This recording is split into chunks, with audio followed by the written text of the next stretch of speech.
Ho, ho, ho.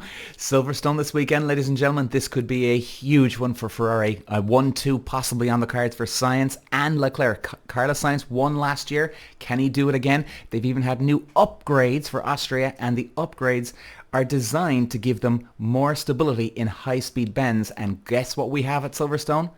High-speed bends. Peter. Walsh. Okay, so we're back, ladies and gentlemen. Welcome, and I'm pumped. I'm trying not to curse anymore on my channels here, guys. You know, I don't curse on my social media, but for some reason I let it rip on my podcast and YouTube here. But I'm gonna try and stop cursing. Okay, it's not good. Very bold boy here, Peter. Telling you, very bold boy. So anyway, guys. What a race last weekend in Austria. Some people thought it was boring. Some people thought it was actually really interesting. I thought, honestly guys, I thought it was very, very interesting. And even with my reaction from Austria last week, I didn't even talk about the race and the sprint race as much as I should have, because there was so much drama in the background, and I can read between the lines here with a lot of stuff. For instance, Perez. Sergio Perez. This fucking guy. I feel bad for him. I don't even bat for him. Like, I respect and admire Verstappen, so I'm not even having a go off Verstappen here. I'm just calling it the way I see it and the way I know motor racing for 13 years, all my experience, and I'm telling you now, guys, this is a fact. I've been saying it, I sound like a broken record, I know, but Perez has been slowed down. Now, at the start of the year, he was right there. He was winning a couple of podiums, and all of a sudden, he's slowing down, and people are saying he's bottling it under the pressure, and oh, he's this and that, and he can't keep up with Max Verstappen. Yeah, blah, blah, blah, blah, blah. It was funny, I even said it on my social media the other day. And I'm coming from experience, guys, because even in karting, all the way up to Formula 4, Formula 3, 2, possibly Formula 1, possibly when I say Formula 1 is if you get to Formula 1, this shit happens. It doesn't matter what level of racing you're in, they get slowed down. Now, there was a good few questions came up the other day. Somebody said, well, hang on, Peter. Well, if that's the case, why would they be slowing Perez down? Because surely they want to win the Constructors' Championship. Very good point. Very good question.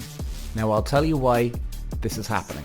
Because they have such a lead that they have a bit of comfort behind them here. Now, why would they take the risk? It sounds pointless, right? And I side with this guy as in, why would you slow down another driver, your number 2 driver? Why in God's name? Because surely, and ladies and gentlemen, I was victim to getting slowed down in my past, okay? I got slowed down, and then it turned the other way.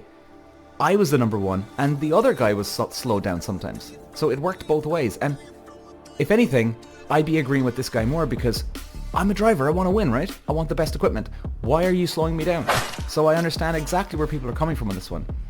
The problem is, there's sponsors to deal with, ladies and gentlemen. There's sponsors to deal with. Red Bull, Verstappen. Verstappen is Red Bull. If you think of Red Bull, you think of Max Verstappen, right? So you need that guy right at the top of the field, winning. And I can tell you this, even if you slow down Perez and you keep him in the back midfield, this is a compliment to Max Verstappen. Because Verstappen looks like, oh, he's amazing, he's wonderful. So if anything, it actually helps your sponsors pour more money in, because now what people will think is, oh my God, once in a while, every 10, 20 years, a driver like Verstappen comes along and dominates. Excuse me, guys, sorry. And what they think, the sponsors, holy shit, we better take opportunity of this. This is amazing. This is unbelievable, guys. We might miss this chance. We might never have a Max Verstappen ever again. You see, this is the mental thinking here, guys. There's method in the madness here. Now, if Perez is winning all the time, does Verstappen look as good? No. Are you going to sell many more t-shirts? Maybe. But will you sell more Verstappen t-shirts and hats? If he's that special, quote. Of course you will. because he's one of the greatest of all time, and everybody wants to jump on board the GOAT, right? Which he's not the GOAT, okay? Jesus Christ, let's not get carried away here. But I do admire Verstappen. I like him. I rate him. So, like, I'm not having a go off him at all here. But anyway, so yes, guys, Perez has been getting slowed down. They want Max Verstappen to win the championship, get it sewn up, keep Perez in the game here. Right now, even in Austria, he had a second and a third, so he's still got points for the Constructors' Championship. But what they did was, they had him down the back. So in other words, they know their car is so bloody quick that Perez can come from, I think, did he start 15th for the last race? So he can come from 15th to make his way all the way up to second and third, which he did. Now, in the sprint shootout, it was different. But even for the main Grand Prix, he got his way all the way up the grid. Why? Because they're confident in their car. And I'll double up on that confidence. Verstappen had a 23-second lead in the Grand Prix on Sunday, and what does he do? 2 laps from the end, he comes into the pit lane, okay? The pit lane, he wanted to come in, change to soft tyres, and then go back out and try and get the fastest lap. Now, that's a risk that you don't need to fucking take if you're Max Verstappen. Reason why? Because he's got such a huge championship lead that he doesn't need to go for that extra point. There's no need. There's no need. Now, if he was neck and neck with Perez or Hamilton or something at this stage in the championship, well, fuck it, yeah. You definitely go for it, because that 1 point at the end of the day can be everything.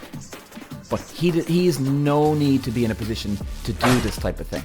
So that shows you how much confidence Red Bull have in their car. They can come in 2 laps from the end, piss around, come into the pit lane, risk something happening. In other words, if they take the wheel off the car and then they try and put on the new wheel, sometimes you see it right in the pit lane. The gun gets the tire gun gets fucking jammed, right? Or somebody puts on the wrong fucking tire.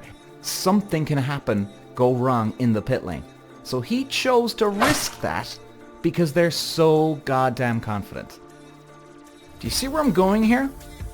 So where I'm saying with Perez, they're so confident with Verstappen coming in for a pit stop that they even have the confidence in Perez that, hey, we'll slow him down for qualifying and practice, but then we'll give him all the equipment for the race. And guess what Perez did? He finished 3rd in the main Grand Prix and 2nd in the shootout. So he still scored for the Constructors' Championship. And they have a huge lead anyway. This is the confidence we're talking about, guys. I would actually say borderline stupidity confidence at this stage. You don't risk Verstappen coming in at 2 laps from the end. Anyway, so I hope you know what I mean, guys. The other part of it too is which